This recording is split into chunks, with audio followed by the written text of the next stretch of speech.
konferencija miškininkystės klausimais.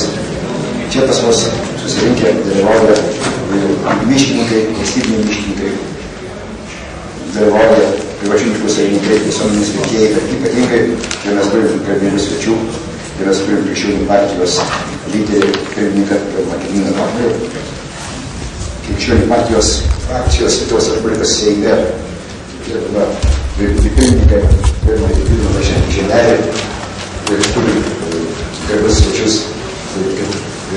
Trakų reikės sugrįžę irgi įlenda, taip kad dar kartą visiems labai ačiū ir konferencijos kvorumas pakankamas, jau konferencija skelbiu atidarytą. Sveikinimo žodį, kadangi ne visi žino, kas čia mūsų yra partija, čia dauguma yra ne partijos narių, jau visuomenės stovų, dėl mūsų partija pristatys, kas mes tokie esam, mūsų partijos pirmininkas Juozas Dautartas. Pagrindė konferencijai pagrindinis laikas yra skirtas diskusijom. Iš tikrųjų, matyt, galėsime pasisakyti kiekvienas, išreikšti savo nuomonę apie vieną iš svarbiausių Lietuvos gamtos turtų, kraštovaizdžio elementų miškus. O pristatyti žaliuosius nežinau kokiam formate, nes šiaip apie žaliuosius žino ir Lietuvoje, ir Europoje, ir pasaulyje. Lietuvoje iki šiol buvo daugiau žinomas žaliųjų judėjimas, visuomeninis, kuris nepriklausomybės aušroje vaidino gana svarbų vaidmenį, bet kaip nekeista, iki šiol nebuvo žaliosios partijos.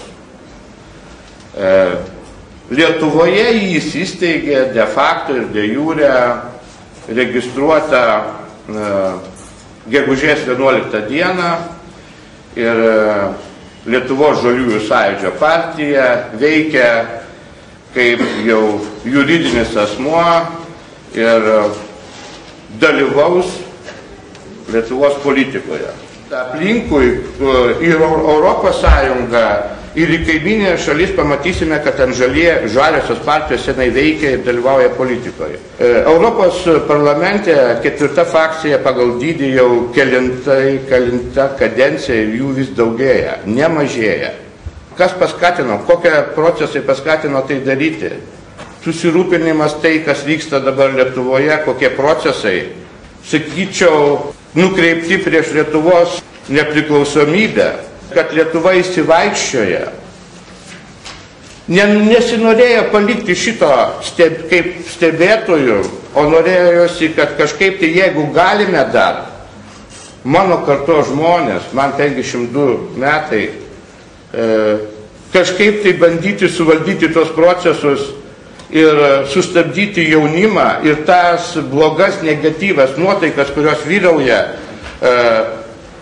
kad nepaliktų Lietuvą ir čia gyventume. Iš tikrųjų, man atrodo, kad nėra taip blogai, kaip žmonės jaučiasi, nėra sąžiningų žmonių, sąžiningų valstybės tarnautojų. Dar viena priežastis. Tai energetinė politika, tos 3 atominės elektrinės, kurios bando įkišti mus į šitą projektą 3, ne vienos ir ne 2, o 3. Tai ir sako, kad tai energetinė politika. Čia ne energetinė politika, čia mūsų visų saugumo politika. Nesikalbėjimo politika, nemokėjimo bendrauti politika.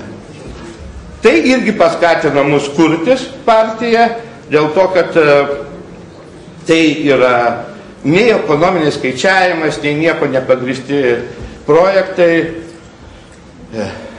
Nežinau, Lietuvoje mažai dėmesio skiriame. Pas mus atvažiavo iš Japonijos, vienas didžiausių laikraščio korespondentas imti interviu. Pas mus atvažiavo iš Rusijos, vienas iš didžiausių naujienų agentūros teirautis. Lietuvoje mes iki šiol nesulaukiam dėmesio. Tuo tarpu jisai pasakė, iš Japonijos atvykęs, Japonijoje vyksta didžiausia diskusija dėl šito projekto Hitachi. Sako, kad tai yra nekomercinis projektas, kad tai yra išgyvenimo projektas, kad padarytos analizės, kad tai visiškai nereikalingi dalykai yra. Sako, pas mus labai plačiai diskutuojama spaudoje. Ką mes girdime iš to? Mes girdime tik tiek, kad visi pritarė. Nors apklausos rodo, kad 65% gyventojų Lietuvos pasisako prieš atominę energetiką. Gal kalbėkime apie miškus. Iš tikrųjų tai, kad mūsų yra ideologinis pagrindas. Jūs žinokite, miškininkai, tie, kurie prisiliečiat prie to, kad mes tikrai nesam tie, kurie susikūrė ir išnyks kaip dūmas. Mes esam tradicinė europinė partija ir dalyvausime rinkimuose, norime, kad tai būtų sėkmingi rinkimai, bet jeigu mums nepavyks, tol dirbsime, kol aplinkos ministerija bus mūsų, taip kad kviečiu jūs padėti mums, jungtis į mūsų gretas ir žinoti, kad mes ne tik aplinkosauga, ne tik miškai, mes ne tik už dialogą, mes ir socialiniai politikoje turim savo pažiūras ir visų pirma, kad žmonės neįsibėgiotų iš Lietuvos.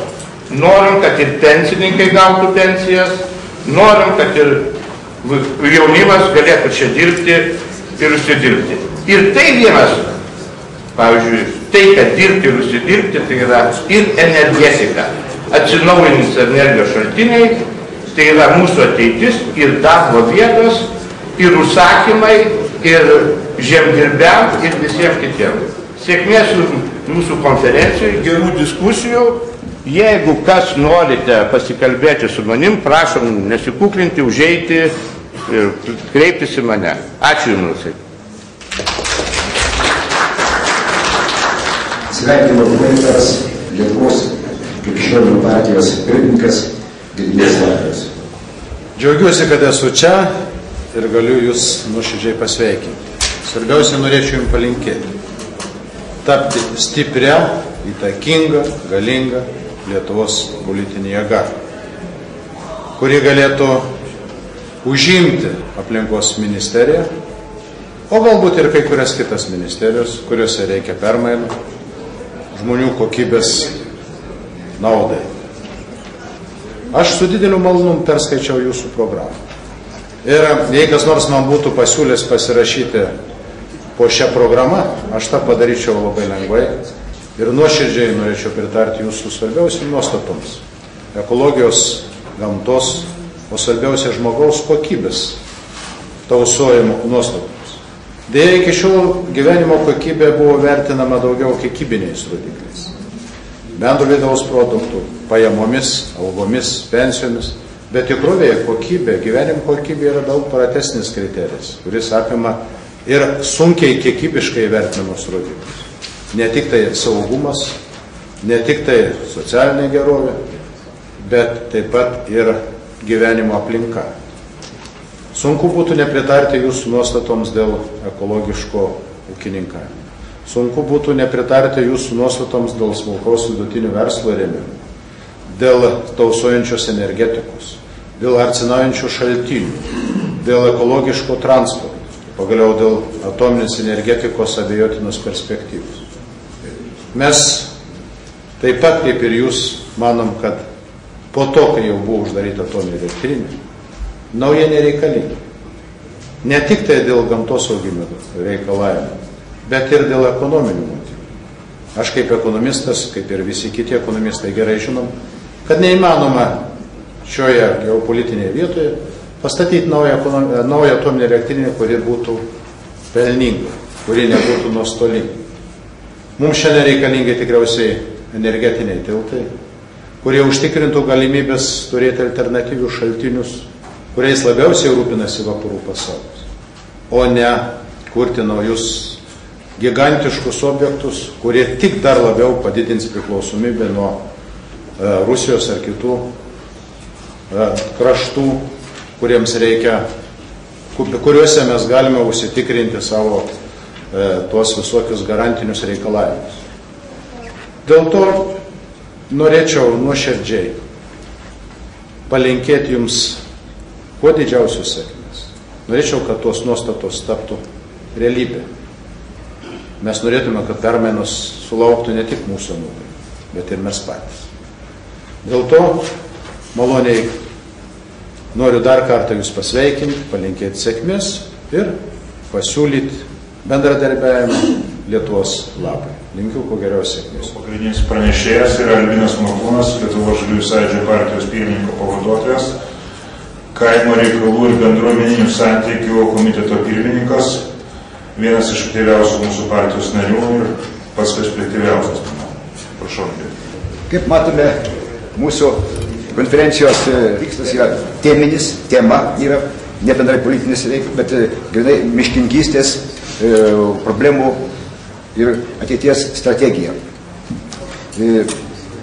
Koks pagrindinis yra konferencijos tikslas? Reiškia, suformuluoti Lietuvos Žaliųjų sąjūdžio partijos tvarios ir subalansuotos visų nuosavybės formų miškininkystės strategiją, kurie būtų suderintos ekonominės, ekologinės ir socialinės miškų funkcijos. Labai gerai, kad partijos nariai ir vadovybė sutiko su tuo teiginiu, kad čia yra labai svarbi tema, kadangi miškai užima beveik pusę, su saugotinais želdiniais beveik pusę Lietuvos teritorijos ir tam klausimui reikia labai rimtai ruoštis. Todėl mes pradedam savo tos programinės dalies miškininkystės sudarimą nuo diskusijų su visuomenė.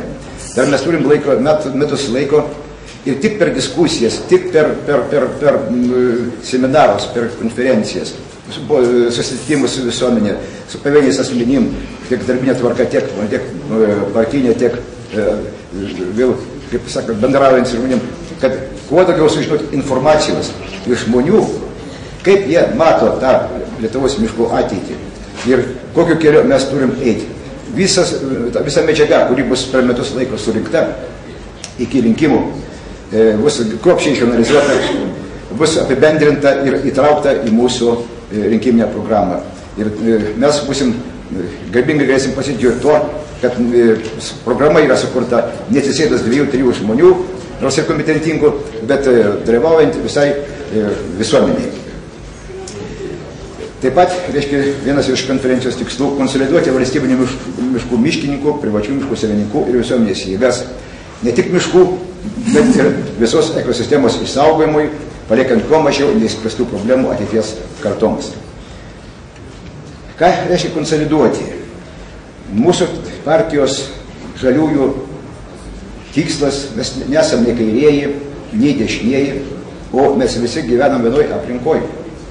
Ir mes tai turim suvokti, suprasti, kad mes negalim būti tai įsiskaidę.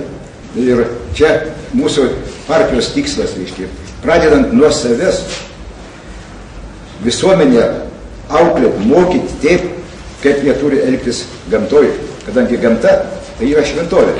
Žmogus, lankytojas, eidamas į mišką, ar tai grybauti, ar pailsėti, jis turi suprasti, kad jis ateina į šventovę, kaip tikintysis į bažnyčią, kur choro gieda paukščiukai, o vietoj vargonų ošia miškai, ošia medžiai. Ir jeigu mes pasieksim tokį lygį, kad žmonės taip, tokias sampratas, tokį lygį, mes skaitysim, kad mūsų partija sukurta ne veltui. Ir mes sugebam kažką tai padaryti kartu su visais, su bendrom jėgom. Šis tikslas išanalizuoti miškininkystės teisinės bazės trūkumus.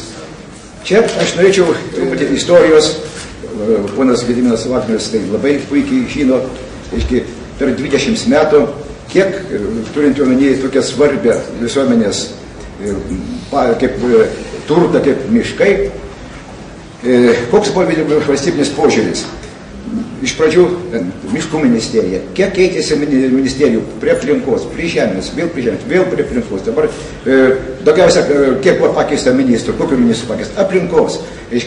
Taip, kad vis buvo leidžiami teisės aktai, jie pildomi, papildomi ir galų gale mes kaip specialistai, jau kalbėjau kaip specialistas, gaunam miškininkystės tematiką teisės aktus, kur ten jau ten nieko nėra, tik tai parašyta tokio įsakymo papildymas, perpildymo, dar kartą papildymas, to papildymo vėl papildymas. Ir kai tenka dirbti su žmonėmis, tai tiesiog prašai, kad kas nors ko nepaklaustų, pakomentuotų įsakymą, kadangi net specialistų tai sunku suvokti, kas yra parašyta. Paprastumo reikia. Žmonėms reikia paprastumo, ne įmantrybių kažkokiu tai, bet paprasta žmoniška kalba pasakyti taip ir taip ir taip. Kiek mes esame nuvodę žmonių, paskui pasakyti, kurie, jie netyčinės padaro pažeidimus tik todėl, kad labai painus yra įstatymai. Čia mūsų partijos tikslas, kartu su visuomenė, patarkit, kaip jūs žinot, valstybiniai miškininkai, žinot, privatus miškininkai, žinot visuomenė, kaip mes, jeigu kūrėm savo programą, kaip mes tą turėtumėm daryti. Manau, čia mes turim suformuoti savo politinį požiūrį tuo klausimu. Reiškia, kad valstybiniai miškai vienodai reikšmingi ir privatus miškai. Kadangi klausantis, kad privatus miškai kenkia visuomeniniam interesui, privatininkai ten neleidžia, gali neleisti, galimai gali prisistatyti, ar ten ką nors kitą. Tai jau čia jie yra blogi. Kito aspekto valstybiniai miškai, vėlgi, jie irgi blogi, kadangi čia juos reikia uždėti mokesčiais, ten dabar toliau kalbės tuo klausimu, aš žinau, specialistai, bet mūsų politinis požiūris yra toks, kad to negalima daryti, negalima eksperimentuoti. Jeigu, tarkim, sueksperimentavo koks nors agronomas ir pasodino kviečius ne ten, kur reikia, tai jo klaida ištaisama yra per vienus metus, kitais metais pasodins bulves ir viskas bus gerai. Bet jeigu mes įveisim klaidą miškininkystėje, ypač žmonių santykiuose ir to pačiu miškininkystėje, klaidas bus taisomas šimtmečiais. Yra didelis labai skirtumas ir čia labai turim atsakingai, už tai mes anksti pradam šnekėti, mes turim visi labai atsakingai tai žiūrėti. Ir jokiais būdais nepasituoti provokacijom, ten kokiais ten kalbom, ten kas, kad pasakė, galima, negalima, reikia, nereikia, reikia laiviai. Turim laiko, laiviai teikti pasiūlymus. Mes darysim anketinės apklausas, tai mes prieisim konsensusą. Greitai pasieksim tą optimalų miškingumą, kur toliau galbūt jau reikia plėtrą, galbūt reiktų vykdyti atsinaujinčios energetikos pagrindą, norint įvykdyti atsinaujinčios energetikos, nepriklausomos energetikos, savo turėti energetiką per žemės naudmenis, per miškus, tai, manau, reiktų labai gerai pamastyti apie žemės pardavimą užsieniečiams. Čia yra, aš miškininkas, yra čia kompetentingų žmonių, kurie pakalbės, vienas man kalbės to klausimu. Čia yra kaip Siamo dvyniai, du neskiriami dalykai, jeigu nebus žemės, nebus kur plėsis miškam. Ir taip pat ir nebus kur vykdyti alternatyvą energetiką, atsinaujinančio pagrindų, žemės ūkio naudmenų pagrindų. Tai tada mums, jeigu pavyktų atsisakyti atominės energetikos, mes tiesiog neturėsim kur auginti, mes neturėsim žemės rezervų. Kadangi norint kad patenkinti Lietuvos poreikius, 3 milijonų Lietuvos gyventojų poreikius energetiniais resursais, reikalinga apsodinti 500 000 hektarų biomasės augalų kultūromis. Tai čia gali būti žilvytis, gali būti kanapės, pluoštiniai augalai, tai gali būti taip pat greitai augantis drebulės ir visi kiti. Tai reikia tam, kad turėtų mes tikrą realią nepriklausomybę energetinę, mes turim turėti užgarantuotų mažiausiai 500 000 hektarų žemės. Tai čia bus užteks ir plėtra, ir kaip sakoma, ir užteks ir žemės ūkiai, ir grūdiniam kultūram, ir visam kitiem. Mes visur akcentuojame, ir mūsų programinės dokumentuose yra, akcentuojame į prioritetinį, galima sakyti, šalutinį miško naudojimą. Šalutinis miško naudojimas savyje turi potencialinę galimybę kurti verslą, smulkų, kaip buvo minima, uogos, grybai, veisti plantacijas, naujametinių eglučių, nereiktų importuoti, mes tiek turim plotų. Yra čia labai daug, mums politika, mūsų žaliesiems labai daug darbo. Tarkim, auga uogos, grybai, riešutai, vaistažolės. Sezoniškumas, bet surinkti, kur tai užkonservuoti, žiemą pardavinti. Galima, norint, jūs tikrai, jeigu to norėsit, privatus miškų savininkai, tikrai mūsų partija tai rems vienašališkai, vienareikšmiškai. Ir baigiama problemos. Viena iš problemų tai yra nebaigta miškų reforma. Aš jau minėjau, 250 000 dabar dar liko hektarų neprivatizuota. Ten nevykdami jokie ugdomieji kirtimai. Jūs įsivaizduokit tas, kas nesupranta apie miškus, jūs įsivaizduokit, kas dirbas žemės ūkio, jeigu pasėti morkas ir jų neretinti. Tai derliaus nebus. Tai tas pas su miškais. Čia yra tragedija. Mes prarandam milžiniškus resursus, milžinišką kiekį medienos. Bet su reforma vėlgi reikia diskutuoti su visuomenė. Reforma turi būti padaryta, aišku, kiek galima greičiau, bet to pačiu, kiek galima su mažiausiais nuostoliais. Valstybinių miškų ateitis. Kuo toliau, tuo labiau darosi neplota. Turiu pripažinti. Aš jau kalbu kaip ir miškininkas, kuris galiu kalbėti jau tuo klausimu vis tai 45 metai. Tam darbė su tam tikrom pertraukom. Ir požiūris vis tik tai visais laikais buvo rimtesnis į valstybinius miškus. Vėlgi, nemenkinant privačių miškų jokiais būdais, bet ir negalima jokiais būdais žlugdyti valstybinių miškų sistemos. Dabartiniu metu ta tendencija yra išvilgiama ir gerbiami valstybiniai miškininkai plačiau pakomentuos. Dar viena problema dėl ūkininkavimo privačių miškuose ypatumui. Vėlgi, negalima staigiai ir iš viršaus duoti kažkokius tai dogmatinius nurodymus. Reikia kalbėti su privačių miškų savininkais. Kaip jie mato tą problemą. Jie yra dabar, kaip aš kalbu kaip ir inspektorius, man teko konsultuoti savo darbe gerokai per 10 000 privačių miškų savininkų. Aš esu patikrinęs apie 3 000 privačių miškų valdų ir daugmaž turiu viziją, galiu tokią kompetenciją tuo klausimu kalbėti. Reiškia, vis tik tai visuomenė pas mus dar nėra pasiruošusi įgyvendinti arba pilnumoj aprėpti tas funkcijas, kurias deleguoja dabartiniai įstatymai. Visuomenė dar nemoka elgtis privačiuose miškuose. Aš suprantu interesas, viršiau kaip privatus. Čia to klausimų reikia diskutuoti, bet reikia rasti ribą. Mes gyvenam ne Liuksemburge ir ne Monake, kur žmonės yra labai kultūringi, jie žino, kaip elgtis, o pas mus, jeigu vien tik tai iškersta po 100 000 kubinių metrų medienos nelegaliai, o kas darosi miškuose, kai tik ten atvažiuoja savininkas ir randa tik tai aukštinkojimų išverstas samanas, ieško voveraičių arba blizgančius medelius, surinktos vaistažolės, o jam lieka tik tai, savininkui lieka tik tai pareigos, kadangi jis apart teisių dar turi pareigas. Visuomenė turi labai daug teisių suteiktų visuomenės politikų, bet labai dėja gaila, jie neturi pareigos. Ypatingai pareigos jausmo nėra. Ne pas visus aš turiu. Bet kai mes matom, lankomis miškuose, matom, kiek ten yra padangų, šiukšlių ir statybinių atliekų, mes galim teikti, kad visuomenė dar yra nepasiruošusi suteiktai teisiai naudotis privačiuose miškuose savo poreikių tenkinimui. Čia reikia mums labai stipriai dirbti to klausimu, reikia auklėti visuomenę. Ir dar vienas, kaip auklėjamasis toksai galbūt svertas, čia aš kalbu jau tai, ką kalba ne nuo savęs, bet ką kalba miškininkai, tiek privatus, tiek ir valstybiniai, kad sudrausminti pažeidėjus, kurie nesilaiko lankymo miške taisyklių.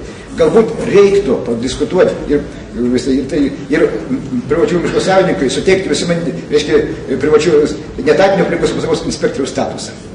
Tada jau nekultūringas visuomenės atstovas, norėdamas tenkinti savo poreikius, kuriandamas laužus, mėtydamas šiukšles, pagalvos, o ateis savininkas ir surašys man protokolą. Galbūt nereikia to daryti. Čia galbūt čia yra diskusijų klausimas. Pirma diskusija vyksta dar šiandien. Galbūt reiktų tai pagalvoti. Čia yra įtrauktas klausimas ir į anketą. Ir taip pat reikia pritraukti žmogų prie gamtos. Ir pagal galimybės propaguoti ekologinio vienkiemio, ekologinio gyvenviečių steigimą. Tas statybos miškuose tapo keiksmažodžiu. Bet vis tik tai pagalvokim. Tarkim, mes dabar šnekėjom, kad labai daug privatus miškininkai neužbaigė vėjovartų likvidavimo. Jie tiesiog net nežinojo, jie ten negyvena. Inspektorius, jeigu pranešė, arba tai jisai sužinojo, pranešti beveik neįmanoma, kadangi nežinojo adresų, jie yra užslaptinti ir taip būna miškai po šiandienai. Jeigu ten žmogus gyventų, arba ten būtų kokį nors gyvenimą, ten būtų kas kita, tai to nebūtų. Jis iš karto rytojus pjūklą užsidarė ir su viską sutvarkė. Ir taip pat, jeigu žmonės būna, čia vėlgi ne mano nuomonė, bet mūsų klausia ir mes negalim duoti atsakymų. Jeigu bus įsteigta veikime, ekologinis gyvenimas, reiškia, žmogus bus pritrauktas prie gamtos. Gamtoje esantis žmogus, jis negali būti iš esmės blogas. Jis gyvendamas susilieja su gamta, su medžiais, miškais, jis jau yra gėris. Jis niekam nepadarys blogą, jis neįskurs ką nors kitą, kas dabar darosi mieste. Mes po 300 skundų gaunam į metus, reiškia, vien tik tam, kad įkast kaimynus kaimynai. Tai čia jau yra blogis. Mes įgyventinam labai turim didelį blogį ir nežinau, kokiu reikės politinių priemonių, kad tą blogį išgyveninti, kad žmogus taptų žmogum, kad mes būtum kaimynai, kad mes visi gyventumėm kaip žmonės, kad mes neturėtumėm priešų. Ir dar grįžtant prie tų, kaip sakoma, įstatymų, baigiant savo kalbą, norėtųsi pasakyti, reiškia, dėl tų visų problemų, kaip yra, reiškia, protingi žmonės labai moka spręsti problemas, o išmintingi žmonės problemų neturi. Tai aš norėčiau, kad mūsų partija kuo mažiau turėtų problemų su jūsų padėjimu, kad mes galėtumėm jas įspręsti. Ir kaip standartiškai ir tradiciškai, ačiū uždėmesį. Kalbės generalinis surėdijos, Trakų miškų urėdijos urėdas, gerbiamas Vygantas Mėglis. Paprastai malonu, kad pasirenkat problemų svarstymą Trakus. Nemažai su gerbiamo Gaižučiu buvo organizavo pasitarimą privačių miškų klausimais, o dabar bendrai miškų klausimais. Na, čia gerbiamas Albinas daug ką pakalbėjo apie miškus, tai aš galbūt nesikartosiu. Tačiau man malonu, kad jūsų suvažiavimo paskelbtoje partijos veiklos vizijoje yra paminėti miškai. Ir kad ateitis mūsų tai tausojanti ir sauganti gamtos išteklius ir racionaliai juos naudojanti Lietuva. O kaip žinote, iš tokių išteklių miškai kitos šalys daugiau ką turi, o mes nedaug ką turim, kuo galim pasigirti ir miškai, todėl labai malonu, kad yra skiriamas didelis dėmesys. Bet tik tai, kas mus neramina. Buvo miškų ministerija prieš 20 metų, buvo aiškus visos valdymo struktūros, tačiau po to, kas metai vis įvairiausiai prieš po Seimo rinkimų ir prie Seimo prasideda įvairiausios reformų siūlymai. Vis tik tai miškas auga 100 metų ir turėtų būti toks stabilumas. Dabar kiek buvo siūlymų, jūs puikiai žinot, aš nenoriu ir vardinti, ir vieną įmonę, ir galbūt ūkinius miškus privatizuoti, galbūt atskirti komercinę kitą veiklą. Bet aš manau, šiuo metu, kai mes vykdom urėdijos kompleksinę veiklą, reiškia nuo sėklos surinkimo, pasėjimo iki medžio nukirtimo ir pardavimo, yra daugumoje šalių yra toks modelis ir šiuo metu tas mus, manau, tenkina ir taip, manyčiau, turėtų būti. Lygiai kaip žemdirbys irgi, jeigu pasėja, jis vis tai tą derulį ir nuima. Vis tik tai šiuo metu ir suprantam, kad ir Lietuvoje su biudžetu yra labai sudėtinga surinkti, tačiau miškai yra vis tik tai irgi tiek, kiek gali duoti, jie turi duoti valstybei, turi duoti tą naudą, tačiau yra vis tik tai turi būti ribos. Jeigu dabar mes nuo visų gautų pajamų sumokam 15% į biudžetą, tai dabar ir mokesčiai pas mus per paskutinius metus padidėjo, na, jeigu skaičiuoju nuo 95 metų, padidėjo net 7 kartus ir pasiekė 30% tų išteklių vertės. Ir dabar paskutinis siūlymas, ypač neramina, tai kad vis tik tai norima, aš kaip tik ir turiu vyriausybės pateiktą įstatymo pakeitimo projektą, kad norima nuo ankstesnių finansinių metų didžiąją dalį jau panaudoto ir reiškiasi paimti to nepaskirstytoje pelną. Tai praktiškai būtų urėdijų grinai sužlugdymas ir nežinau, dėl kokių motyvų bandoma vis tuos dalykus, todėl vis tik tai mes manom, kad vis tik tai valstybės įmonės, tai jos ne tik naudoja tuos išteklius, bet ir atkuria. Ir šiuo metu mokam, kaip minėjau, privalomosius tuos atskaitimus. Ir jeigu dar būtų paimamas tas paskirstytojo pelno dalis, visa, kuri tiesiog buhalteriškai yra, kuri tų lėšų nėra, yra įsigytos turtas, investicijos, tai būtų, manom, būtų labai tiesiog būtų jau urėdijos ne viena neišgyventų ir būtų galbūt bankrotai, kiti sprendimai. Šiuo metu iš atsinaujančių išteklių pagaminama 15% energijos. Tačiau direktyvose iki 2020 metų įrašyta, kad galėtumėm pagaminti 23%. Manau, šitie skaičiai yra visai realūs. Pavyzdžiui, aš noriu apie Trakos urėdiją. Mes urėdiją į metus kertam kažkur 100 000, o atliekom šakom parduodam apie 7 000 tų šakų. Tai praktiškai mes kažkur parduodam apie 7%, yra užduotys ir urėdijom. Kažkur urėdijom yra priklausomai nuo augaviečių, nuo geografinės padėties, yra nuo 5 iki 8% tų šakų. Ir mes per Lietuvą tikrai yra papildomai resursai ir čia galim nemažai prisidėti, kad vis tik tai būtų atskirta nuo kitų energijos šaltinių, kurių mes neturim. Tai pirmoje eilėje nuo dujų ir taip toliau. Ir čia yra aišku, tam tikros technologijos, reikia išmokti ir miškininkam, turi būti atskira technika, tačiau jau tas yra daroma, daro ir privačių miškų savininkai, taip kad čia yra perspektyvu. Kalbės iškilus miškų ir žemės ūkio propaguotojas, žurnalistas Pranciškus Šiulis. Šiaip jau aš buvęs žurnalistas, iš manęs atėmė mikrofoną ir išvarė į kaimą, bet aš dėl to nenusimenu ir neapgailestauju. Jeigu pamenat, kas nors anksčiau dariau laidas tokias pyragų nebus be noragų, o prieš tai buvo po savo stogų laida ir taip toliau. Žodžiu, didelę laiko dalį aš praleidau žurnalistaudamas, didelę laiko dalį praleidau Žemės ūkio ministerijoje 5 ministrams iš eilės besikeičiantiems padėjėjų būdamas. Mėlyjeji, aš labai prašau dėmesio, kadangi mano kalba šiuo metu apima maždaug 100 milijardų litų sumą. Įsivaizduokit, kokia yra pinigų krūva 100 milijardų. Tiek šiuo metu yra pastatyta ant kortos Lietuvoje.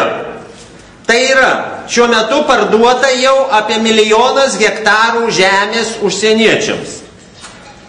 Jūs turbūt žinote, kad Lietuvos Respublikos konstitucija, dėja dabar dar veikianti ir kuriai aš priesaiką taipogi daviau kaip rajono tarybos narys, bet aš sakiau, kad aš tos konstitucijos aš jai prisiekiu, bet nereiškia, kad aš ją turiu visą vykdyti. Ji yra visiškai keistina. Visiškai keistina ji yra todėl, kad ją kai kurie asmenys jau pakeitė taip, kad Lietuvos žemę, miškus, vandenis, nuosavybės teise gali įsigyti ir kitų šalių piliečiai. Ši nuostata įkirsta jau prieš 8 metus ir dabar sėkmingai Lietuvos teritorija pardavinėjama kitų šalių piliečiams. Todėl visos mūsų šnekos, jeigu šis procesas nebus sustabdytas, apie miškus privačius ar valstybinius, apie vandenis privačius ar valstybinius, apie žemės ūkio paskirties ar ne žemės ūkio paskirties neturi jokios perspektyvos. Po 2,5 metų, kai bus pradėta įteisinti šie sandoriai, Lietuva akimirksniu bus išparceliuota gabalais Olandam, Danam, Vokiečiam, Norvegam, Švedam ir kitų šalių piliečiams. Todėl aš kylu į paskutinį karą, siekiant išsaugoti Lietuvos teritoriją, Lietuvos valstybės ir Lietuvos piliečių rankose. Todėl aš grįžtu prie truputį teorinės dalies, mažos teorinės dalies. Pirmiausiai buvo žemė. ir pirmiausiai yra žemė. Turėkite galvoje, kaip teritorija. Tik kai yra žemė, ant jos gali gyventi tauta. Tai yra mes. Net paukštis ir tas privalo nusėsti ant žemės. Jeigu mes neturėsime žemės arba savo teritorijos, vadinasi mes niekas. Kada tauta turi žemės gabalėlį, ji gali kurti valstybę.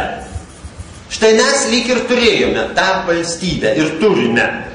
Kada yra valstybė, ji privalo sukurti ūkį. Ūkis turi tenkinti bendruomenės pirminius poreikius. Tai yra ne alkti, ne trokšti, ne šalti. Tik tada tauta gyvena. Kada tauta yra pavalgiusi, netrokštanti ir nešalanti, ji gali galvoti apie kultūrą, švietimą, mokslą. Tada tauta lavinasi. Kada kultūringa tauta, soti, turinti savo valstybę ir žemę, ji gali turėti perspektyvą arba ateitį. Žmogus be žemės yra be ateities. Todėl štai tas šeštasis elementas ir yra mūsų supratimas apie tai, kaip mes gyvensime. Ir šitą ratą, šitą žiedą 7 elementų, jūs turbūt žinote, kad 7 yra magiškas skaičius, kaip yra 7 savaitės dienos, 7 natos, 7 pasaulio stebuklai. Šitą magišką ratą užbaigia darni šeima. Kuomet yra darni šeima, ji papildo tautą. Tauta gali toliau išlaikyti valstybę ir šitas ratas puikiai egzistuoja. Todėl šiuo metu žemė arba žiedo viduriui, jūs turbūt visi biologai, žiedo viduryje užsimezga vaisius. Žiedo vidurys yra pardavinėjamas užsieniečiam. Todėl jis tautos požiūriu yra bevaisis. Tauta džiūsta, kaip žinote, didesnė dalis emigruoja, didesnė dalis prasigeria ir kitaip degraduoja, kitiems svarbiausia pinigai. Ūkis visiškai sugriautas, jeigu jūs dar kalbate apie miškų ūkį, tai jis irgi grius ateityje. Aš kaip ir žemės ūkio specialistas galiu teikti, kad Lietuva absurdiškai jau įsiveža maistą, ko niekad per Lietuvos istoriją nebuvo. Mes iki tiek susmugdėme savo ūkį, kad mes jau patys savo maisto nepasigaminame. Mes mintame surogatais atliekomis iš Europos kraštų. Mes turime miške ir žemės hektare baisią galybę vadinamos biomasės, tik ją reikia sutvarkyti. Paimkite, nesudeginkime mes žemės ūkyje šiaudų ir visą šildymo sezoną galime kūrenti šiaudais. Ir kai čia kalbėjote apie 27%, 100% galima. 1 hektaras žemės įvairia forma, tegu bus kviečiai, tegu bus miškas, akumuliuoja tiek saulės energijos, kad žmogui vienam va taip va jos užtenka visiems energetiniams poreikiams. Todėl ateitis be abejo turi būti toliau, tačiau čia iškart neperšoksime, be abejonės. Lietuvos žemė, aš patikėkite, važiavau beveik visus Europos kraštus, yra labai turtinga ir derlinga. Nereikia galvoti, kad arimo žemės dirvožemis yra 20 cm sluoksnis. Mokslininkai skaičiuoja 2 metrus sluoksnį. Tai yra dirvožemis. Tai yra ir medžių šaknis, tame turi būti ir visi kiti dalykai. Tokio dirvožemio Europoje nėra. Nėra geresnės žemės už lietuvišką. Jūs neįsivaizduojate, kokia yra, jeigu kas tyrinėjate, prašom atleisti, bet tarkim Olandijoje arba kituose kraštuose, ten ne žemė. Ten uoliena, kažkoks substratas, persmeigtas vien melioracijos vamzdeliais, pilamos trąšomis chemikalais ir gražinamas atgal. Tai nėra žemė. Todėl žemę dar reikia pripažinti kaip amžiną vertybę. O tai, kad mes dabar savinamės ją, tai yra labai laikinas procesas, kadangi šiuo metu esama valdžios struktūra suformavo tam tikrą nuosavybę ir ją pavadino teisėtą. Aš niekada nesisavinsiu savo žemės, aš jos nesukūriau, aš ją radau. Mano senelis gavo žemę iš dvaro. Dvarus parceliavo. Tai ar ano dvaro nuosavybė buvo tikra, ar mano senelio nuosavybė tikra? Ar mano nuosavybė tikra? Kuriame etape mes fiksuojame teisėtą nuosavybę. Todėl visa nuosavybė Lietuvoje yra labai abejotina. Ypač abejotina tai, kad tarkime, mano kaiminystėje atsiradęs savininkas, Kaune turėjęs pusę hektaro žemės, dabar pasiėmė 34 hektarus visą kaimą. Ir jis ruošiasi tą žemę be abejo parduoti užsieniečiams. Tai čia yra teisėtas veiksmas. Ir kada mes parceliuojame žemę kitų šalių piliečiams, mes pažeidžiame Lietuvos teritorinį vientisumą, o Lietuvos teritorinio vientisumo saugojimu yra prisiekęs kiekvienas Seimo narys ir prezidentė. Todėl visi, kas balsavo už Lietuvos žemės pardavimą, yra pažeidę priesaiką ir visi nusipelno griežčiausios bausmės už priesaikos sulaužymą arba už tėvynės išdavimą. Jūs turbūt žinote, kas yra tėvynės išdavimas. Prašom nepykti, kad aš taip smarkiai sakau. Pirmasis ir antrasis tebegaliojančios konstitucijos straipsniai dar tebe išlaiko mums šansą išgelbėti Lietuvos žemę. Kadangi ten yra pasakyta, kad tauta turi suvereniteto teisę, mes galime kaip tauta pareikšti savo valią. Pareikšti savo valią mes galim vieninteliu būdu šiuo metu. Tai yra referendumas.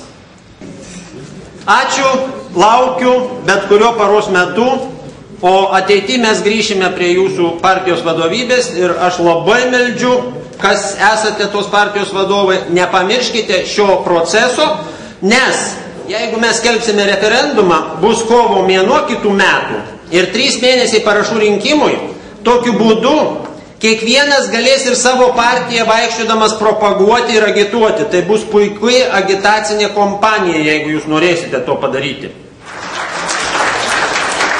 Gerbėmiai, jūs ką tik išgirdot ypatingos svarbos ir ypatingo rimtumo pranešimą. Labai gerai susimastykim, kas dabar buvo išgirsta. Mūsų partija palaiko šią iniciatyvą, kiek man teko kalbėti valdybos posėdėje, valdyba tą palaiko, manau, tai palaikys ir visuotinis susirinkimas ir mes tikrai būsim jūsų iniciatyvos rėmėjai. Kadangi žemės pardavimo klausimai susijęti ir su miškų plėtra, jeigu nebus žemės, nebus ir kur plėsti miškus. Toliau kalbės miškininkas, kuris labai didelę gamybinę patirtį, gerbiamas Vidmantas Šikauskas. Gerai, kad steigėsi partija kažtokia, kuri deklaruoja savo pradžioj, kad jie ne vis vien, kad žmonės išsivaikšto, kad jie ne vis vien, kaip čia Lietuvoje bus, reiškia, kad jinai susirūpinusi mažinti atstumą ar atskirtį tarp valdžios ir paprastų Lietuvos žmonių, tai iš tikrųjų labai geri ir sveikintini tikslai ir jiem belieka tik pritarti. O dabar, jeigu šnekant apie miškus, kokią statistiką be paneigtų, kas be šnekėtų, iš kokios tribūnos, kokius paveikslėlius berodytų, daugelį žmonių žiūri skeptiškai. Taip, miškų mažėja. Kodėl mažėja? Buvau miške, va pernai iš ten grybavau, šįmet kirtavietę. Miškas sumažėja. Teisingai, miškas sumažėja. O tai, kad statistika mūsų rodo, kad miškingumas nuo 74 metų, sakykim, kai aš pirmakursis atėjau mokytis į miškų fakultetą iki šių metų, padidėjo tik ne 10%, tai čia nevertas dėmesio faktas. Tai va, tai čia, sakykim, toks dalykas, iš kur tie miškai atsiranda, tai žemės, kaip teisingai prieš mane sakė, nedaugėja, bet didelę dalį žemės ūkio, žemės čia per tuos pervartų laikus ir anksčiau, kuri buvo gal pripažinta, kad nelabai vertinga kaip po žemdirbystė, buvo apželdinta miškų, didelė dalis jos apželė savaime ir mes dabar turim tą miškingumo padidėjimą. Dabar kiek tą miškingumo reikia? Ogi ponas Dievas žino, turbūt reikia žiūrėti pagal tai, kiek burnų turim, kadangi kur žemė, kuri duoda mažesnį derlių, be abejo, gal ten vertingiau auginti mišką, bet iš kitos pusės pažiūrėjus, dirbamo žemės hektaras turbūt sukuria didesnę produkciją ir išmaitina daugiau burnų negu miško hektaras. Tai vat kažkokia pusiausvyra tarp šitą ras. Kažkada kažkas, ne kažkas, o gerbiamas profesorius Antanaitis man studentų aiškino, kad jeigu pasieksim trečdalį teritorijos miškingumą, tai bus labai gerai. Tai manau, kad gal jisai ir ne visai blogai mus mokė. Tai dabar mes tą trečdalį jau turim ir pergyvent dėl to, kad miškų mažėja, kaip ir pagrindo nebelieka. Nu, antras mitas - nelimituoti besaikiai kirtimai miškuos vyksta. Tai vėlgi, aš tik jį paminėsiu, jį jau paneigė turbūt prieš mane ir gerbiamas Albinas, ir gerbiamas Trakų Redas tą patį sakė, kad Lietuvoje kirtimai yra limituojami, yra įskaičiuota metinės biržės, jų, sakyčiau, jeigu jau neskrupulingai, tai pakankamai griežtai laikomasi ir visi kirtimai paremti ištekliais. Kad visi žinom, kad miškas yra atsinaujantis išteklius, tai reiškia, jeigu mes nukertam tiek, kiek jo užauga, arba gerokai mažiau mes šiuo metu kertam, negu jo priauga, tai apie sunaikinimą kažkaip šnekėti būtų pakankamai sudėtinga. Dabar dar vienas čia mitas dabar kūrėsi, bet jau atrodo baigia įsitvirtinti. Apie tai, kad plyni kirtimai tai yra absoliutus blogis. Vėlgi, ką aš galiu pasakyti, taigi yra mitas. Dar vienas, kuris kūriamas ir baigiamas sukurti. Tarp kitko, jo kūrime dalyvauja net ir tam tikra kolegų dalis nemaža.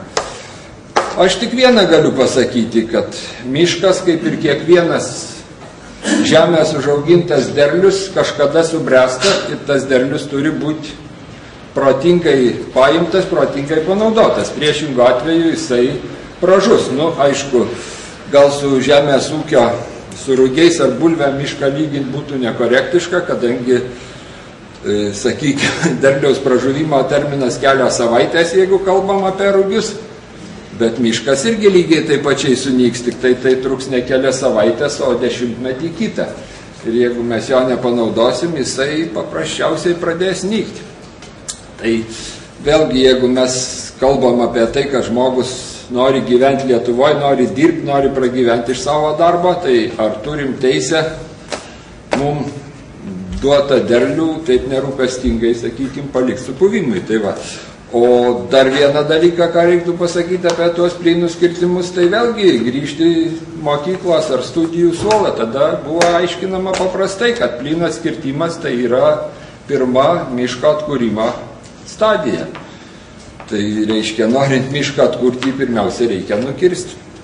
Tai va toks paprastas dalykas. O dar kitas daiktas apie tas savininko teisės, tai ypač jo, sakykime, yra nuvertintas tose saugomose mūsų teritorijos. Čia irgi kažkokiam tai labai gražioj salėje, gražiam susijame irgi buvo diskutuojama šita tema. Ir vienas iš,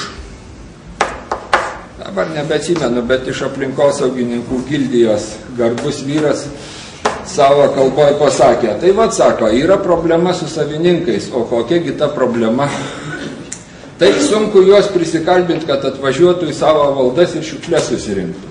Tai jeigu savininkui palikta tik tai teisė atvažiuoti į savo valdą, pasivaikščioti ir susirinkti šiukšlės, nu tai atleiskit, koks jis tada savininkas.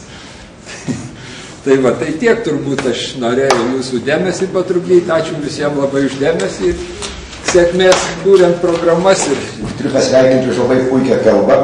Aš kaip miškininkas irgi visumoj išbėgteliu poną Čerkauską, ypatingai kas liečia plynus kirtimus. Aš irgi esu grinai tos pačios nuomonės ir taip pat dėl kertinių miško buveinių ir neatsakingo požiūrio. Vis Lietuva yra maižiukė, dėl neatsakingo požiūrio į tas saugomus, reiškia, jūs teisingai sakėt, kad viskas gamtoj sensta, reikia atnaujinti, reikia kai saugosim, o nenaudosim, tai mes esam per maža valstybė, kad tai savo galėtumėm leisti. Todėl iš karto, šnekant apie Žaliųjų sąjūdžio partiją kaip rimtą tradicinę organizaciją, politinę jėgą, kuri tikrai Europos Sąjungoje turi svorį, ir jisai labai reikalingas, kad tokia jėga atsirastų ir Lietuvoje, aš tikrai palinkėčiau jum, kad subalansuotai žiūrėtumėt geras idėjas, šitą atskirtumėt nuo jų įgyvendinimo būdą. Bet aš čia atėjau ir tikrai bendrauju su žmonėm, kurie yra patyrę, kurie Žaliųjų sąjūdį mato kaip, kiek aš suprantu, siekia, kad gyvenimas būtų palankus čia gyvenantiem žmonėm ir todėl klausant gerbiamą Juozo pirmą pasisakymą, kad partija susikūrė todėl, kad Lietuva neįsivaikščiotų. Tai būdami tikrai nepartiniai prie tokios jėgos norisi jungtis ir prisidėti. O savo kalboje aš noriu pasakyti trejetą tokių aspektų. Vieną dalyką pašnekėti apie, nes mes čia liktai, kiek suprantu, iš pavadinimo norim susirinkę pasakyti, o kogi mes tikimės iš naujos politinės jėgos, ką jie turėtų įsijungti savo politinę strategiją ir įgyvendinimo programą, jeigu jūs ateisit į valdžią, realizuosit bet kokiu atveju. Tai trejetą dalykų norėčiau paminėti ir pradžioj vis dėlto norėtųsi pasakyti, o koks yra bendras vartiklis šitos politinės jėgos ir visų kitų jėgų. Nes mano įsitikinimu, kiek tenka būti, kiek dirbti, kiek bendrauti su žmonėm, turinčiais miško, neturinčiais miško, turinčiai žemės ir neturinčiai žemės, bet norinčios ten prie to žemės prisiliest, vis tik tai pagrindinis kriterijus, pagal ką mes turėtumėm vertinti mūsų sprendimus, tai yra švari aplinka. Tinkama gyventi ir pragyventi, aš noriu pabrėžti, gyventi ir pragyventi. Ir kaip dabar šita aplinka yra tvarkoma, turint omeny, kad kasmet aplinkos ministerija, kurios Juozai, jūs labai teisingai pasakėt labai vieną aiškę kryptį. Instrumentas turi būti valdžioje tas, kuriais galime gyveninti sprendimus. Kasmet viena aplinkos ministerija savo dispozicijoje turi apie 4 milijardus litų. Lietuvos nacionalinių lėšų ir europinės paramos. Plius dar su visais kitais, matyt, susidaro dar 1 milijardas ateina papildomai per kaimo plėtrą, per kitus fondus, kurie ateina. Bet imkim tuos 4 milijardus. Ką mes turim? Aplinkos šitą tvarkymas šiukšlynų prasme, ne, atliekų tvarkymas. Turim pilnus miškus užverstus šiukšlių, nes sistema tokia sukurta, kad neparanku vežti į tuos dabartinius stambius sąvartynus, bet patogiau į mišką įsiverst. Ir tada ne taip sako Vidmantai, kad ateik susirink šiukšlės, susirink gali tą, ką pats išmėtai, o ateik ir surink, ką kiti padaro ir dar savininkas pabrėžęs. Todėl va šitoj vietoj labai svarbus klausimas, kaip tos lėšos panaudojamas, nes įstatymai iš tikrųjų yra geri, jie per daug geri, bet per daug geri žmogaus saugojimui nuo gamtos. O norėtųsi, kad atsirastų politinė jėga, kuri saugotų aplinką ir kurtų darnią aplinką, kad žmogus galėtų gyventi ir pragyventi. Ir iš tikrųjų, kad mes turėtumėm perspektyvą, aš asmeniškai nesiruošiu niekur važiuoti iš Lietuvos, nors gal galimybių ir yra, nes čia mano tėvai, čia mano vaikai ir aš pats tikiuosi čia gyventi. Ir todėl, jeigu nori čia gyventi, reikia turėti užtikrintumą savo gyvenamąją aplinką. Ir aplinkos apsauga tai nėra vien tik tai gamtinė apsauga, tai yra neteršt mūsų aplinkos kultūrinės ir gyvenimo. Už šitą ir jeigu jūs pajėgtumėt pirmiausia tarpusavį viduj partijos, o paskui išeidami išorę nepriešint žmonių, tačiau telkt žmonės bendram darbui, mums užtenka to karo ir užtenka ten tų špigeliojimų tarpusavį tų politikų. Galų galėjau pradeda dar politikai suprast, kad jeigu kariausiu mušės tarpusavį, tas nieko gero nepriveda. Tai veda prie valstybės susinaikinimų. Ir tas eina labai greitai. Žmonės, kurie turi galimybę ar kurie nenori būti šitoj purvinoj terpėje, jie tiesiog išvažiuoja, nes dabar sienos neuždaras. Todėl nesupriešinimas, o darnus bendravimas ir bendradarbiavimas turėtų būti prioritetai šitų strategijų, nešnekant aplinkosaugos ir kitose srityse. O iki šiol, kaip nekeista, žaliaisiais save vadinantis žmonės kovoja, pirmiausia nukreipinėdavo savo pastangas ne prieš atominės elektrinės, kurios kaiminystėje statomos, ne prieš šiukšlinimą ar teršimą, bet prieš tą žmogų, kuris gyvena savo žemę arba nori įsikurti. Tai kiekvienas čia Čaikausko minėtas savininkas, kuris norėjo savo atgautoj nuosavybę atkurti, netgi ne naujai pastatyti sodybą, bet atstatyti buvo šitą prilyginamas gamtos kenkėjų, liktai jisai statytų atominę elektrinę ten savo toj valdoj. Kažkaip išbalansuotumas. Šuo pipiras numestas nuo tilto susilaukia daugiau dėmesio negu 10 mačiučių kažkur uždubasintų kaimuose, ne? Kad ten kažkas žudo, tai viskas tvarkoja. Todėl vertybių sistema yra labai svarbi ir juk reikia suprasti ir norėčiau, kad jūs savo strategiją vis tik tai miškų prasme įvardintumėt kokiu tai būdu priimtinu, bet kad žemės ir miško savininkas tai yra didžiausias gamtos ir aplinkos draugas, o ne priešas.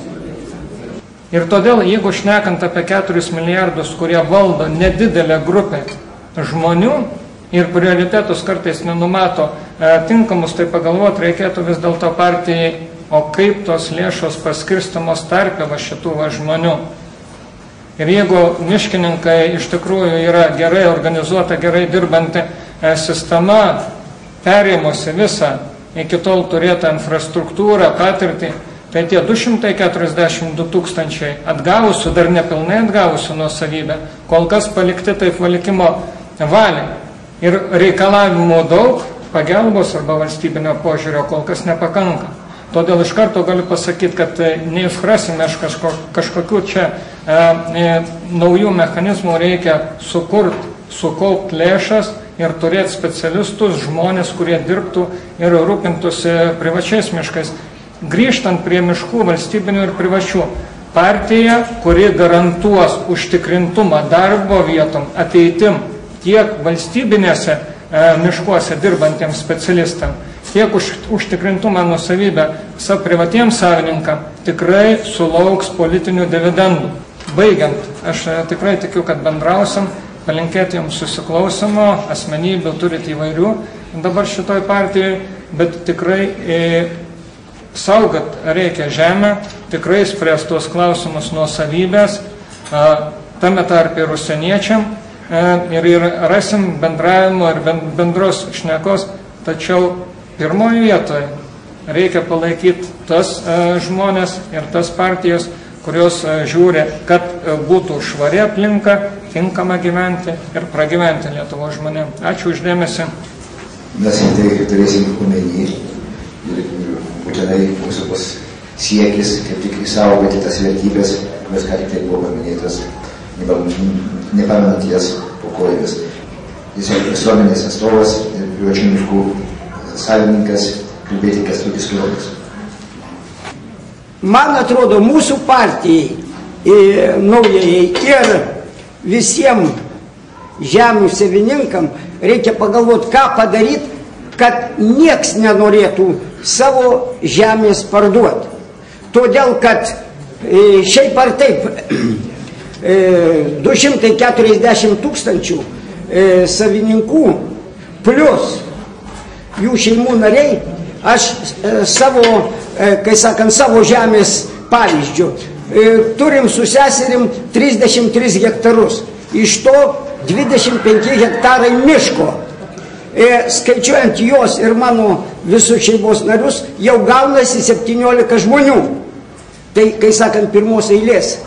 Ir jeigu pasižiūrėti į šitus visus savininkus, plus skaičiava tik tai Algis Gaižutis paminėjo, kiek dar miškų, kai sakant, srity dirbančių, tai priskaičiuosim visą milijoną galvų.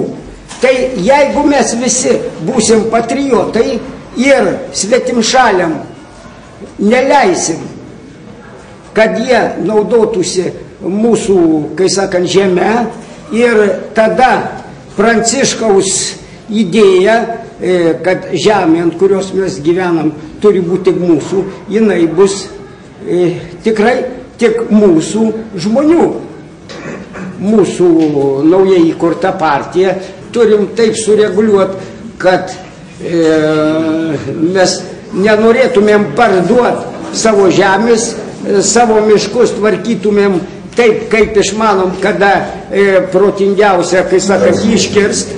Ir vienu žodžiu, tada iš tikrųjų ir mažiau išvažiuos iš Lietuvos ir visi jausimės geriau. Ačiū. Kalbės mūsų partietė, galima sakyti, žemdirbė Virginija Žemdirbė. Aš labai dėkoju už suteiktą žodį, bet kalbėsiu tikrai ne kaip žemdirbė, o kalbėsiu kaip visuomenės atstovė. Nes tikrai visuomenės, į kurios daržą dabar va šiuo metu ten tikrai tiek labai daug akmenukų krito, kad tie žmonės, kurie iš tikrųjų neturi galbūt privačia nuosavybės teisę priklausančių miškų ir lankosi miškuose, jie yra vien tik tai įvardyjami kaip teršėjais, ardytojais ir taip toliau. Čia buvo operuojama dabar skaičiais, kad iš tikrųjų yra 250 000 berods miškų savininkų, bet mes nepamirškime, kad Lietuva iš tikrųjų 3 milijonai, kaip bebūtų. Ir didžioji galbūt dauguma visuomenės, jiems dėl vienokių ir kitokių priežasčių tikrai tos nuosavybės neturi. Nepriskaičiau savęs prie neturinčios nuosavybės, mano mama taip pat yra miškų savininkė, turi 10 hektarų miško. Pati esu nuo Dzūkijos, nuo Druskininkų Dzūkėje, turbūt visi žinote, kad Druskininkų kaimeliai tai yra iš tikrųjų įsikūrusios tokias mažos salelės miškuose ir ten kiekvienas žmogus yra tikrai labai glaudžiai susijęs su mišku. Miškas jam yra viskas ir tiek gerybės teikiantis, tiek kažkokį tai pragyvenimo šaltinį, lygiai taip pat ir suteikia energiją kažkokią, nes dabar pasikalbi su 80-mečiu senuku, kuris visą gyvenimą ėjo į miškus grybauti. Ir jisai pasako, prasideda grybavimo sezonas, ne tai, kad jisai galėtų prisidurti prie pensijos, bet tiesiog sako, aš išeinu į mišką ir įgaunu tą energiją, aš atsigaunu, aš pasveikstu. Tai visa tai, kas iš tikrųjų jam suteikia tą gyvybę. Ir jeigu mes dabar iš tikrųjų atimtumėm žmogaus tą galimybę ateiti į mišką, tai tiesiog praktiškai, galima sakyti, jam tiesiog būtų kaip ir mirties nuosprendis. Tai nereiškia, ir turėtume, manyčiau, įsisąmoninti visi vienintelį dalyką, kad gamta tai niekada nepriklauso mums, konkrečiai mes priklausom gamtai. Ne mes valdom ją, o jinai valdo mus. Ir mes esam viena tik tai dalelė tos gamtos, kad ją sunaikinę mes susinaikinsime patys, tai turim nepamiršti viso šito. Dabar dėl tų pačių teršėjų, tai yra tikrai sutinku, yra žmonių grupė, kurie iš tikrųjų galbūt ir ardo tą mišką ir šiukšlina ir taip toliau, bet jų yra visuose visuomenės sluoksniuose, tai yra iš tikrųjų blogai, jų yra visuose visuomenės sluoksniuose. Lygiai tie patys miškų savininkai irgi ne visada, kaip sakant, tą mišką labai kruopščiai prižiūri ir būna, kad ir patys truputėlį ir miško paklodę pardo tenai, beieškodami grybų net ir savo privačią miškę. Tai čia visur mes atrasime tų blogybių, bet negalim iš tikrųjų suabsoliutinti ir pasakyti, kad visi tie, kurie lankosi miške, kurie ateina tam, kad gautų galbūt energijos, kad pasijustų tą gamtos dalelę, kad jie iš tikrųjų ateina ir bando tik tai palikti šiukšlės, užteršti ar dar kažką. Ir mes turim tikrai suprasti, kad jiems turi būti suteikta galimybė lankytis laisvai miškuose, nes vis tik tai miškai ir visa gamta yra sukurti ne mūsų, ne konkretaus žmogaus ir jie turi būti prieinami visiems. O dėl to šiukšlinimo, tai aš manyčiau, kad čia pagrindinis dalykas tai turėtų būti vis tik tai visuomenės švietimas. Jie turėtų vis tik tai įsisąmoninti, kad vėlgi tą patį, ką ir norėjau pasakyti, kad sunaikinę gamtą mes iš tikrųjų patys susinaikinsime save ir tai bus visiems nuo to tik tai blogiau. Tai... Ir aš esu labai patenkintas kaip organizatorius. Truputį baiminausi, galvojau, kad vis tik taip gali pakrypti mūsų konferenciją žaidimų į vienus vardus, bet labai džiugu, kad to nėra. Yra labai didelis spektras nuomonių, jos labai vertingos, bet tos analizės labai laiku ir labai teisingos. Ačiū labai tikrai, kad taip vyksta. Bet vėlgi primenu, kad dar mes turim truputį laiko, 2 lektoriai netvyko ir aš labai norėčiau, kad nuo visuomenės bendruomenių, nuo rajonų, visą kalbą Prienų rajono skyriaus pirmininkės sudarys. Suvedus viską, kaip matote, bendruomenės rajonai, tie miškų klausimai yra glaudžiai susiję. Taip pat susiję su tuo judėjimu, dėl ko šitą partiją ir susirinko. Tų žmonių judėjimo į kažkur, kaip sakoma, įsivaikščiojimo. Nėra sudarytos tos visos sąlygos. Rajonuose aplamai neįdomu žmonių. Čia buvo organizuojamos kelios konferencijos rajonuose. Pirma konferencija, sakykime, dabar organizuota su daug reklamos, daug iniciatyvų. Pirma pavyko, kur atvyko žmonės suinteresuoti, atvyko miškų savininkai, atvyko urėdijų atstovai. Tai labai džiugu, kad jau pradėta domėtis ir jau atkreiptus dėmesys į tas problemas, kurios bus gvildenamos ir kad mums reikia kaip partijai jūsų palaikymo, kad galėtum įsakyti savo poziciją ir kad galėtume įsakyti aukščiausių lygių. Mano pavardė Budriūnas, aš esu miško savininkas, Lietuvos miško savininkų asociacijos valdybos narys. Dalis teisės aktų, bent jau anksčiau, buvo priimami orientuoti labai siauram situacijų ratui. Pavyzdžiui, galvojant, kad tai padės sumažinti miško vagystės, kažką uždrausti, kažko neleisti. Visiškai nesvarbu, kad tas teisės aktas, jisai po to yra pritaikomas tiem 240 tūkstančių plus visiems valstybiniam miškininkam. Bet, kadangi kažkas nusprendė, kad tai padės kažko tai išvengti, vagysčių, gabenimų ar dar kažko tai, toks teisės aktas priimamas. Kalbės partijos pirmininkas. Miškininkai net įsitvirtinę teisės aktuose, kad pas juos gali dirbti tik miškininkai, specialistai. Kas už tokią teisės bazę atsakingi? Specialistai. Dabar reikia atskiro specialisto, kad įsiaiškinti specialistų sprendimus. O gal kartais reikia tiesiog padorumo? Jeigu yra galvojama, kad valstybės valdyme turi dalyvauti specialistai, tai aš jums galiu pasakyti, mes ir turim tą padėtį specialistų sugalvota, nes tos finansinės machinacijos, tie labai gražus konkursai, kurie vyksta visur, tiek tarnyboje, tiek ir užsakymų gavime ir taip toliau, daro labai geri specialistai. Tai va, dėl specialistų. O mano pozicija yra, tiesiog reikia sąžiningo ir padorumo. O jau po to, jeigu žmogus sąžiningas, tai jeigu jam ko trūksta tenai, tai jau tada jisai gali ir išmokti. Bet jeigu specialistas, kuris moka sumachinuoti tik tai, kad neaišku būtų, ir pasinaudoti tą situaciją, tai va tikrai tada gausim tą situaciją. Klausantis ir tai galiu pasakyti, kad iš tikrųjų mūsų, kaip nežinau, aš noriu pasakyti apie savo būseną. Man šiaip asmeniškai tinka ir tie žmonės, kurie šiukšlina, ir tie žmonės, kurie renka. Matyt, ne ta padėtis dabar Lietuvoje yra, kad kaltinimai svaidytis. Mūsų šūkis yra keiskimės kartu.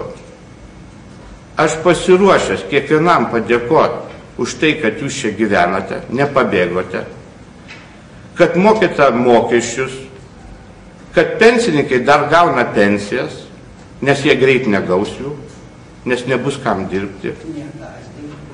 Ir aš pasiruošęs ta prasme, kad situacija iš tikrųjų reikalauja to, kad mes pradėtume stabdyti tą, stabilizuoti vadinamą. Stabilizuoti ir čia, būtent gyvenančių žmonių, visų, sakau, ir tų, kurie šiukšlina, ir tie, kurie renka. Galima, vadinasi, dirbti ir su savininkais, kadangi jie yra ir miško savininkai, gal kartais ir ne taip pasielgia, bet dėja jie yra mūsų žmonės, juos reikia išklausyti, jie turi teisę čia gyvendami. Ir jeigu jisai nori įsikurti, dabar kaip sakoma, mes kalbam apie subalansuotą požiūrį į plėtrą, mes kalbame, kad žmogus turi jausti gamtą. Kaip jisai tą gamtą pajaus, jeigu jisai ten gyvena, nežinau kur, net medžio nemato per langą. Tai vis dėlto, jeigu mes pasisakome už žmonės, kurie gyvena čia, tai pasistengime, kad jie nenorėtų čia gyventi. Taip, kad susiklausimo mums trūksta. Ir mes iš tikrųjų tą partiją, nors ir, tarp kitko, vadiname savo, kitas toksai pavadinimas yra specialistų partija. Nes tai pabrėžiame, kad mes diskutuojame. diskutuojame visais klausimais ir nebijome pasisakyti ir taip, bet ir sprendimai mūsų iki šiol buvo subalansuoti, jeigu mes darom pareiškimą, tai mes tikrai pasvarstę esame, ne iš karto, kartais reikia ir labai iš karto. Taip, kad to kompromiso, man atrodo, tiek ir privačių miškų savininkai tikrai bus išgirsti, racionalioji dalis tai, ką jie nori, vien tik dėl to, kad jie yra miško savininkai ir čia gyvenantys žmonės ir nori čia dirbti ir gyventi. Tiek bus ir valstybės interesas apgintas, urėdijos, kurios yra irgi pagrindas, jų urėdijos gali ir padeda privatininkam matyti ateityje, jeigu mes, sakykime, turėsim kažkokią sėkmę, tai mes tikrai ir su urėdijom dirbsime ir prašysime, kad, o čia kalbėjau apie pinigus, apie jų paskirstimą, kad būtų ir pinigai skirti, kad privačių miškų savininkai gautų žinių ir paslaugų iš urėdijos, kad galų gale tas tikslas mūsų, kad miškų daugėtų, kad jie būtų prižiūrimi, kad jie būtų prižiūrimi taip, kad mes galų gale pradėtume galvoti apie mūsų nepriklausomybę, energetinę turime. Miškai irgi dalyvauja šitam. Ir žemės ūkis turi dalyvauti, kas nedalyvauja. Taip, kad, sakau, tas šūkis keiskimės kartu, tai reiškia, kad mes norime būti kartu su visais ir iš tikrųjų kaltinimai vieniem ar kitiem, nors čia ir jų ir nebuvo, bet, sakykime, kažkur tai būna. Tai ne tas pagrindas, nuo ko mes turėtume atsispirti. Po 20 metų mes pamatėm, kad Lietuvai susipriešinimas yra kenksmingas ir politinis tame tarpe. Tai, kad, sakykime, susidarė 2 stovyklos, ar ten dabar, sakykime, gali 3, bet kad 2 stovyklos negali susikalbėti valstybiniais reikalais. Tai yra blogai ir tai yra kenkimas Lietuvai. Ir mes tikrai pretenduojame į tą politinę jėgą, kuri sugebės kalbėtis ir su vienais, ir su kitais. Ir šiaip iš tų pareiškimų, iš tų susitikimų iš politikų, kurie kalbasi su mumis, nori kalbėtis ir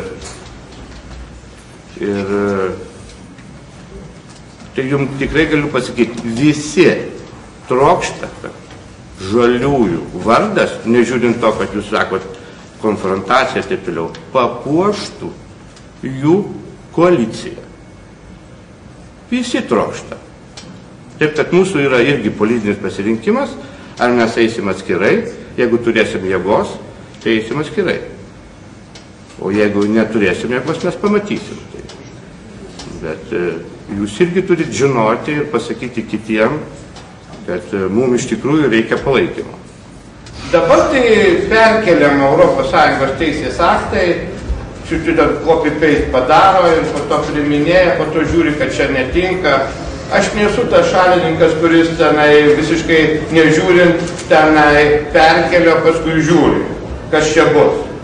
Aš nesu tas žmogus, kuris saugomas teritorijas bet kokiu atveju saugo. Aš žinau atvejų tokių kuriozinių, kad, sakykime, įsteigiamas draustinis, kad ir kurtinių koksai ar ką. Ir būtent dėl to, kad saugo, tie kurtiniai dingsta iš tenai, nes jiem reikia aikštelės. Jiem reikia aikštelės, tuoktuvėm ir taip toliau surasti. O vadinasi, kad saugo neleidžia tenai šienauti ir taip toliau užauga krūmais ir jie pasitraukia iš tenai iš to draustinio. Yra tam tikrai rūšiai, tam tikras biotopės, mes gamtininkai žinom, jį reikia palaikyti. Aš žinau ir Kretono ežero salos istoriją, kaip kirai perėjo, ožkos ganėsi, padarė draustinį, ožkas išvarė, užaugo vėl ir vėl tie kirai dingo. Po to reikėjo studentam eiti kirsti, nes ožkos jau nevalgė to. Ta prasme, mes suprantame, kad viskas yra susiję. Ir žmogus šitoje aplinkoje gali darniai, gerai gyventi ir ūkininkauti. Mes tai suprantam. Ir pasisako matyti už tai. Taip, kad aklas Europos Sąjungos tenai tų direktyvų priėmimas, aš nesu ta šalininkas, bet partija yra, pas mus bent demokratiškai diskutuojama ir taip toliau viskas. Taip, kad ir dar norėtųsi, kad žmogus, kuris ateina vadovauti miškininkam, aplinkosaugininkam ir taip toliau, būtų žinomas. Būtų žinomas jo nueitas kelias. Biografijos čia neužtenka. Ateina rinkimai, kokį čia draugelį susirasti man, kad ministras būtų. Tai jeigu anksti ištrauksiu, tai jį subombarduos. Tai reikia ištraukti paskutinę dieną, kad jo niekas nežinotų. Ir staigiai jisai taptų ministru. Tai nesakau, kad blogas ministras, nesakau aš to tikrai, bet būtų gerai, kad tokiai sferai, kur visuomenės interesas yra didelis, vadovautų žmogus, kuris, nežinau, bent būtų žinomas, ką jisai padarė, kad jisai bent nieko nepadarė, bent tai. Tikrai vyko labai konstruktyvus dialogas ir manau, kad jisai mūsų partijai bus tikrai naudingas. Mes ateityje tikrai tokį vadinėsim, tik su bendravimu, su kalbėjimu. Šiandien man tiesiog aš kaip organizatoriui nebuvau užtikrintas, kad tiek žmonių susirinks ir iš esmės, sakoma, nors patenkinam pažymį, bet pavyks. Tai aš labai nuoširdžiai dėkoju. Labai jums ačiū visiems už dalyvavimą, jums sveikatos, sėkmės, gero kelio ir konstruktyvių pasiūlymų.